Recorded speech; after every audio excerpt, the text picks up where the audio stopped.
Eccoci insieme cari telespettatori. Allora parliamo di un tema molto interessante perché ci fa fare delle considerazioni ad ampio spettro anche sulla tipologia di abitudini che solitamente abbiamo. Parliamo di spreco alimentare e di lotta contro lo spreco alimentare, di cui si fa paladino la SPCGL del Veneto, e abbiamo per parlare di questo, di darci anche delle informazioni, dei dati e non soltanto, ben ritrovata Rosanna Bettella, grazie di essere qui con noi, segretaria SPCGL del Veneto. Allora, spreco alimentare perché nei primi giorni di febbraio ricorreva questa giornata mondiale, tra l'altro, contro lo spreco alimentare. In realtà abbiamo delle abitudini insane, tale per cui ognuno di noi è responsabile in piccola parte di quel che poi diventa un cumulo enorme di spreco di beni che potrebbero essere utili per chi invece ne ha bisogno. Che cosa che vi ha... Allora, diciamo che il 5 febbraio è la giornata indetta dall'ONU, dall'Organizzazione delle Nazioni Unite, proprio in difesa dell'ambiente. È una giornata in difesa dell'ambiente e in questo specifica è una giornata contro lo spreco alimentare, perché per una sostenibilità ambientale che tutti gli stati dovrebbero lavorare, impegnarsi per raggiungere l'obiettivo nel 2030, no? Di una sostenibilità ambientale che in qualche modo ci permetta di rassicurarci rispetto al futuro, perché non è che risolveremo tutti i problemi, anzi siamo anche un po' preoccupati perché l'obiettivo è, ahimè, vicino, 2030, e però l'impegno da parte di tutti gli stati, non solo su questa materia ma su tutte, non c'è, e quindi bisogna davvero darsi da fare, ma rispetto a questo, che è la giornata mondiale contro lo spreco alimentare, sembrerebbe una cosa così poco importante, e invece il fatto che per esempio in Italia ben 85 tonnellate di cibo vengono buttate via ogni anno per individuo, questo comporta davvero un grave problema a cui dovremmo cercare di rimediare. Vediamo infatti la prima slide, che è come prevenire lo spreco alimentare, che ci dà un po' l'input iniziale per addentrarci nella tematica, perché in realtà la cosa parte da, eccolo qua, da ciascuno anche di noi, a parte dalle grandi aziende, dalle multinazionali, dalla GDO, insomma dalla ristorazione piccola, media e grande, poi anche ognuno di noi spreca. Sì. Praticamente il 50% dello spreco alimentare deriva da comportamenti non adeguati delle famiglie. Quindi ecco, anche se perché? Perché noi facciamo parte di quella parte del mondo più ricca e quindi c'è anche molto più spreco da parte delle famiglie, mentre nei paesi a basso reddito c'è meno spreco alimentare, perché dove c'è povertà, dove c'è fame, insomma cercano di mangiare tutto e non di buttare via. Da noi invece c'è questa grave tendenza. Sono interessanti i numeri che abbiamo visto nella slide dello spreco, perché ci fanno un po' riflettere su diversi beni, perché ad esempio cibo gettato 5,1 milioni di tonnellate. Sì, appunto. Che per un valore di 13 miliardi di euro, che non è poca cosa. Però tra lo spreco c'è anche le emissioni gas serra, 4,8 miliardi di tonnellate, e il consumo di acqua, 180 miliardi di metri cubi d'acqua. Sì, perché nel momento in cui pensiamo che buttiamo via del cibo, dobbiamo pensare che buttiamo via anche tutto il lavoro che è stato fatto per produrre quel cibo. Questo quindi bene, l'acqua che ci è voluta, le emissioni che ci sono state per la coltivazione, perché magari ci sono coltivazioni di serra, coltivazioni di un certo tipo, molto spinte, eccetera. E poi una parte di questo va assolutamente perso e buttato via. E quindi sono costi che ricadono comunque. Sono costi che senza rendersene conto paghiamo ognuno di noi. Lo paga in salute, prima di tutto, lo paga come salute ambientale, lo paga anche economicamente nelle bollette. Certo, questo spreco riguarda anche i più anziani, perché in realtà appartengono a quella generazione dove c'era ancora la mentalità di stare attenti, di non sprecare, perché molti hanno passato dei periodi difficili, no? Oppure sì. sono cambiate le abitudini, cosa vi risulta? No, vabbè, diciamo che nelle classi di età più avanzate c'è ancora questa mentalità, ma attenta, positiva, assolutamente, diciamo, sì, quello di non sprecare, di essere parsimoniosi, no? E di avere cura di quello che si coltiva per esempio in casa oppure che si compra, e attenti al risparmio, no? Anche in termini appunto economici.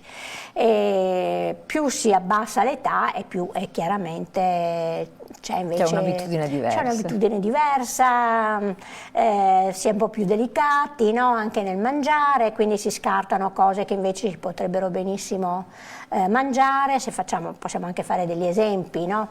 La verdura, la frutta, basta una piccola un piccolo difettino, no? E subito magari scartiamo un frutto intero. L'insalata che è un po' più appassita la buttiamo via. Che in realtà basta metterla in acqua, si ringiovanisce. Sì, in effetti ci sarebbero tanti modi, no? per risparmiare, tanti modi per non buttare e per consumare tutto quello che si compra.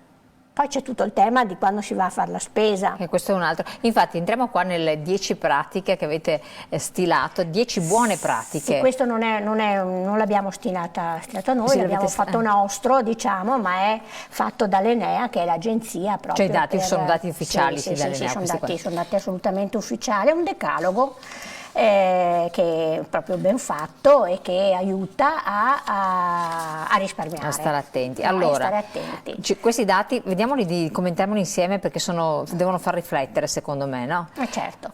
Allora, il primo punto proprio bisogna stare attenti e valutare il quantitativo di cibo che può essere realmente consumato in una famiglia, e quindi quando si va a fare la spesa sarebbe cosa buona compilare una lista della spesa, guardando a casa cosa manca e poi comprando solo quello, e non lasciarsi come dire, coinvolgere dalle tentazioni, perché passando attraverso le corsie, no, dei supermercati siamo attirati, e d'altra parte questa è una pratica del commercio, di mettere in evidenza magari delle cose che non ti passerebbe neanche per la testa di comprare, e quindi magari stiamo un po' però concediamoci anche ogni tanto qualcosa di alternativo, di diverso, ma oppure valutare effettivamente quello che possiamo mangiare, perché questa è un'altra cosa. Tante volte dice prendo questo, poi è un qualche cosa che uno non consuma e non consumerà mai. Sì. C'è questo, c'è il fatto che per esempio non leggiamo bene nelle etichette dei cibi che compriamo, non guardiamo bene la scadenza.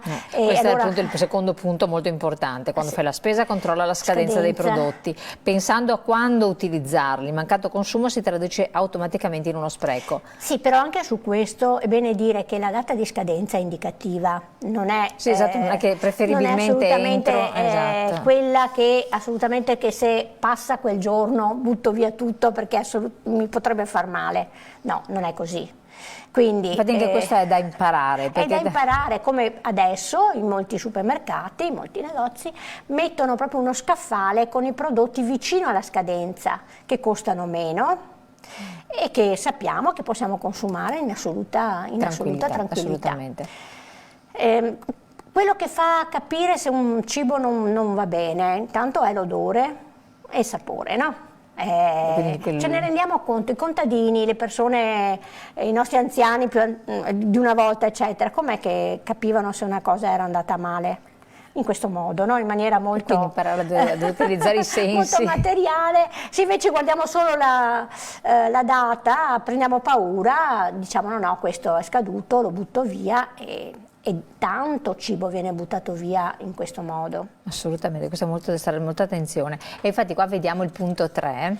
Fai attenzione alle etichette, scegli prodotti che riportano informazioni su tecnologie o ingredienti che aiutano a limitare lo spreco alimentare. Che cosa vuol dire questo? Sì, anche qua è il tipo di fabbricazione, insomma, come è stato coltivato e inscatolato o messo nella confezione di quel prodotto, e quindi avere attenzione rispetto alla filiera, come è stato prodotto, se è di coltivazione biologica, per esempio se si tratta di frutta, di verdura, perché sappiamo che una coltivazione di tipo biologico impatta molto meno nell'ambiente, insomma sull'ambiente, e quindi sarebbe da preferire, anche se sappiamo che i costi sono molto più elevati, però per esempio adesso c'è tutto il tema del mercato a chilometro zero, no? Di comprare a chilometro zero frutta e verdura,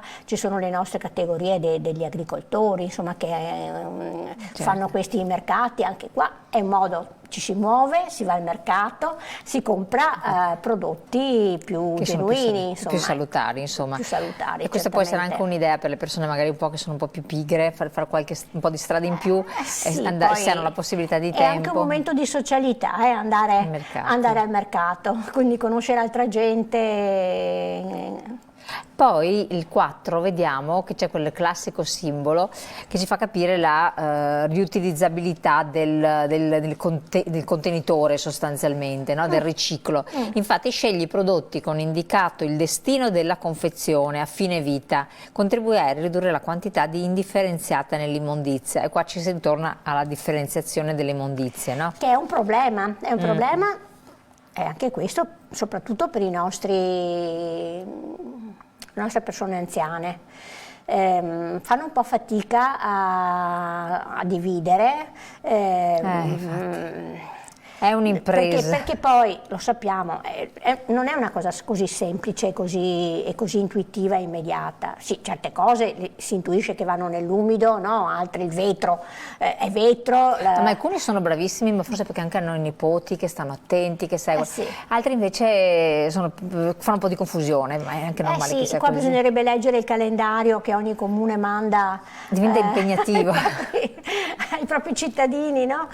Indicando ma se questa cosa dove la devo buttare, e delle volte insomma bisogna stare là a cercare, a leggere, a capire. Ti capitano veramente delle cose che non sai dove vanno, però ripeto, rispetto alle derrate alimentari c'è scritto sulla confezione se è carta da buttare nella carta, se è plastica. Ecco, stiamo attenti e leggiamo, e ci auguriamo che in tutte le confezioni sia scritto anche abbastanza in grande, eccola là, infatti ci sono arrivata. Peccato che queste cose sono scritte in miniature, che bisogna mettersi la lente di ingrandimento, oppure per molti presbiti a distanza, ed è difficile da leggere, ed è vero. Invece bisognerebbe che le aziende in qualche modo, e d'altra parte si vedono prodotti in cui invece è ben evidenziata questa cosa, come anche gli ingredienti o altre cose, e altri appunto dove devi avere la lente di ingrandimento. Infatti allora vediamo qua il punto 5, che è interessante. Preferisci biologico, come diceva lei segretaria, l'agricoltura bio riduce consumi energetici e emissioni di CO2, non inquina le falde acquifere perché non usa fertilizzanti e fitosanitari di sintesi. Così dovrebbe essere in linea di massima. Sì, così è. Dicevo prima, certamente il biologico ha un costo un po' più elevato, però anche qua sempre di più, anche nei supermercati, c'è sempre una filiera bio a prezzi più accessibili, e però, come dicevo, anche andare direttamente nelle aziende dei produttori che fanno biologico. Poi un altro consiglio nel merito è il 6, prepara le vivande anche qui, prepararle con certi accorgimenti per migliorare la conservazione dei cibi. Condisci le verdure al momento di servirle, si mantengono più a lungo. Questa è una cosa interessante, perché uno magari non si rende conto che altrimenti si mette via la verdura già condita e il giorno dopo non la trova neanche più. Insomma, questa è una regola di cucina, insomma, no? Però non diamola per scontata. Poi, come però ci sono altre verdure che invece non puoi mantenere, pensiamo alle patate. tutti quanti amano le patate, molte persone, però non è che io faccio delle patate bollite e le posso mangiare fra 3 giorni. No, infatti è vero. Perché sviluppano delle tossine che non fanno bene. Brava a ricordarlo, è vero. E qua insomma ci vorrebbe un po' di educazione anche alimentare. La BC, no? che però tante volte si dimentica, è vera. Però le verdure, l'insalata, se si condisce e poi la si lascia là, si macera. Infatti. Poi crea nuove pietanze utilizzando gli avanzi di cucina con fantasia e creatività. Questo è l'altro consiglio che viene dato, che una volta era il consiglio delle nostre nonne, sì. che avevano una fantasia incredibile perché si davano da fare, recuperare tutti i resti, e da là nascevano i famosi piatti che poi sono diventati piatti della tradizione, no? Sì, certamente è sempre molto importante, non so, il bollito, no? Con la carne nel bollito, fare le polpette, perché non puoi mangiare sempre il bollito, oppure ma anche la stessa pasta asciutta avanzata, si può fare una frittata di pasta. Non è una ricetta qua del nord, è una ricetta napoletana, del sud, no? Ma è assolutamente è buona, o siciliana, è molto gradevole. E come tante altre, anche con le verdure, insomma, fare delle torte salate, fare polpette. Ma questo va insegnato anche ai nipoti, no? Per parte dei propri figli deve essere insegnato se non l'ha fatto, ma altrimenti anche i più giovani, perché altrimenti i bambini una cosa resta, poi non la vogliono mangiare e poi viene buttata via. Se invece la nonna riprende queste abitudini, le insegna, è un bel modo anche per stare insieme, no? Certo, certamente. Sono le cose poi di buon senso. Si sa che i bambini magari hanno una idiosincrasia per una certa verdura o per un certo piatto e se glielo mescoli, no? In mezzo ad altre cose, gli dai una forma e una così... Non lo butti via, è utilissimo. Senza neanche rendersi conto di aver mangiato quel cibo che pensava di non amare. Insomma, in occasione di feste e ricevimenti, che possono capitare anche di frequente o fine settimana, valuta se gli avanzi possono essere consumati a breve e invita gli ospiti a portare con loro parte di quello che è avanzato, che è anche questa è una buona prassi che si utilizzava una volta, spesso, non è offensivo secondo me, perché sono cose buone, insomma, bastano lasciare là 5 giorni nel frigo. Sì, ma questa per esempio è anche una pratica che da un po' di anni, negli ultimi anni, si sta facendo anche quando si va a mangiare nei ristoranti, no? Una volta ci si vergognava di chiedere, o si mettevano via di nascosto il doggy bag, quello che si avanzava, no?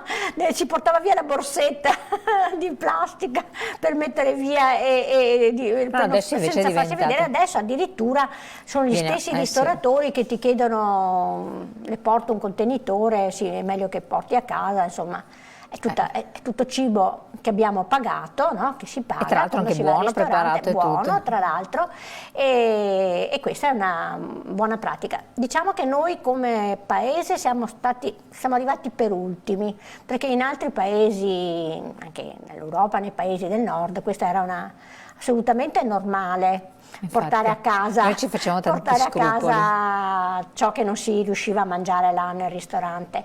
E noi siamo sempre un po' più schizzinosi, un po' più vergognosi, non so. Formali da quel punto di vista. Ecco, sì, veramente. Quindi, sì, perché anche a un certo punto la persona si sente in imbarazzo a chiederlo, giustamente, invece non assolutamente da vergognarsi. Ma perché ci si sente in imbarazzo? Perché si è rimasti legati al fatto che se uno chiede, si porta a casa è perché è povero, è perché a casa non ha abbastanza da mangiare.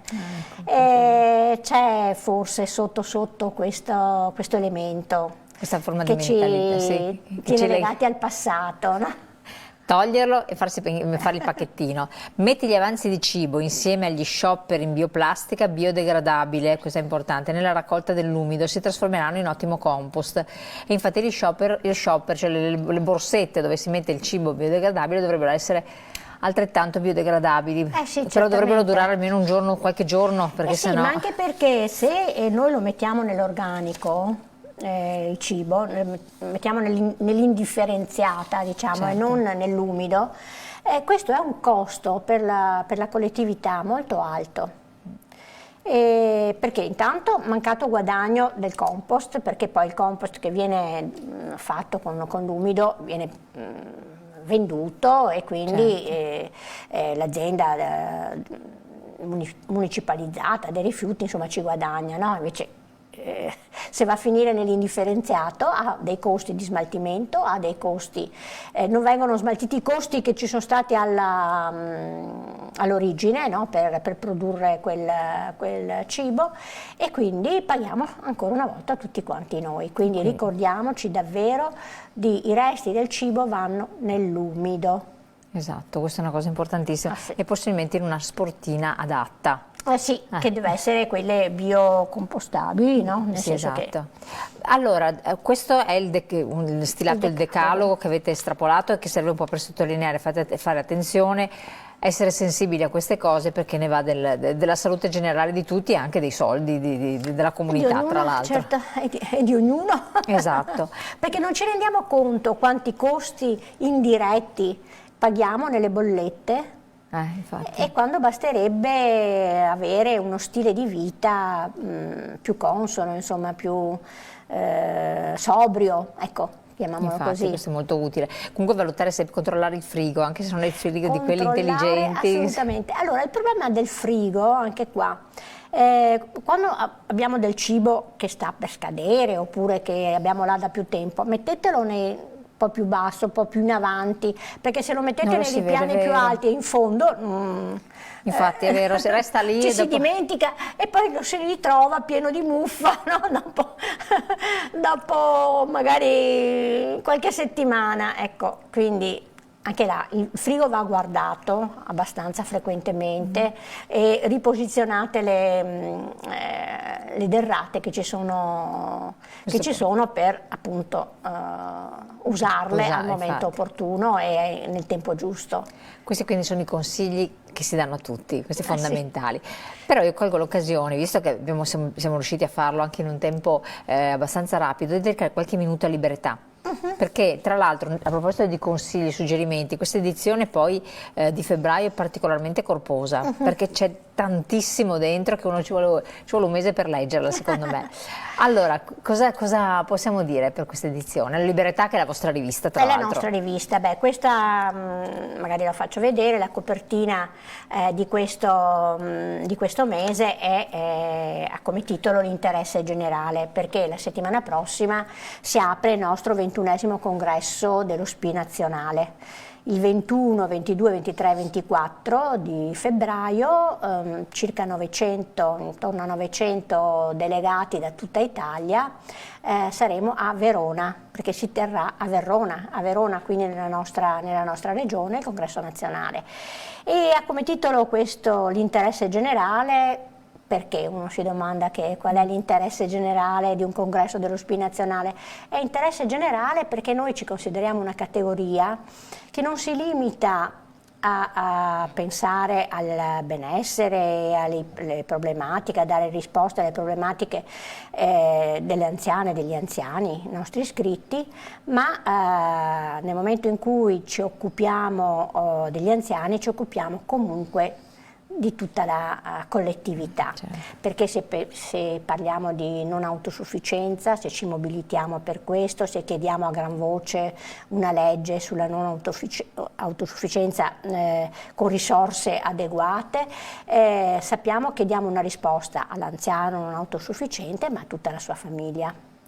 Quindi, certo. E se facciamo una battaglia per la sanità è un diritto universale per tutti quanti e così via, insomma, no? Quindi occuparci da parte nostra delle anziane e degli anziani significa occuparci di diritti di cittadinanza che sono di tutte le persone. Certo, questo è importantissimo. E quindi noi anziani ci interessiamo, abbiamo un interesse generale per il bene del nostro paese, per il bene della collettività. Ecco, poi per entrare ancora nel merito, la prendo un attimo in mano, sì. Così la sfogliamo e raccontiamo. Qui parla dicevo, tante tematiche, perché si parla delle pensioni, sì, certo. E tra l'altro della rivalutazione delle pensioni, dei termini in cui sono state rivalutate. Tema triste. Però almeno uno può vedere, ci sono le percentuali di perequazione, certo. E fare il proprio calcolo, quindi lo vede un po' schematizzato, e qui avete fatto anche delle vostre osservazioni, tra l'altro. Sì. Sì, sì, la nostra rivista ha degli articoli molto concreti, molto tecnici, insomma, che spiega bene le cose che riguardano il nostro assegno pensionistico, insomma, il nostro reddito da pensione, ma poi spazia su tante cose, dà consigli utili. Io dico in tutto il vivere sociale, insomma, no? delle persone. Ecco, infatti su questo punto, dicevo, è bello corposo questa volta qui perché ci sono tanti articoli di approfondimento. Non mi resta che, visto che siamo in chiusura, che poi parla anche dell'Europa, parla di tante iniziative, l'assistenza domiciliare, di cultura, assistenza domiciliare, come muoversi, come verrà riformata anche l'assistenza sociale, sanitaria, come ci sarà una riforma col PNRR, insomma, per essere aggiornati, Liberetà ci si abbona €1. 15 euro al mese. Esatto, all'anno, €1 praticamente all'anno. Esatto, per cui non significa veramente pochissimo, e almeno si è aggiornati, arriva per abbonamento postale, quindi arriva a casa direttamente alla persona anziana. Si può fare l'abbonamento online, basta entrare nel sito di Liberetà. Quindi si può farsi, chi non può farlo lo si fa aiutare e quindi riceve anche l'abbonamento. Però il cartaceo è sempre il cartaceo. No, ma dopo arriva, per fare l'abbonamento, però noi preferiremmo che veniste nelle nostre sedi, e allora che sono davvero in quasi tutti i comuni, diciamo. E allora andate nelle sedi dello SPI-CGIL, che sollecitiamo a farlo, perché poi con semplice codice fiscale può essere vista nuovamente la posizione pensionistica, vedere se si ha diritto a qualche cosa, e spesso succede che questo avviene, e poi le proiezioni invece per la pensione con le sedi dello SPI o le sedi INCA con cui siete collegati. Grazie segretaria, è stata qui con noi, grazie a voi telespettatori, rivedete naturalmente la puntata nell'ambito di TV7 con voi sera nel sito internet. Buon proseguimento, ci vediamo dopo la pubblicità.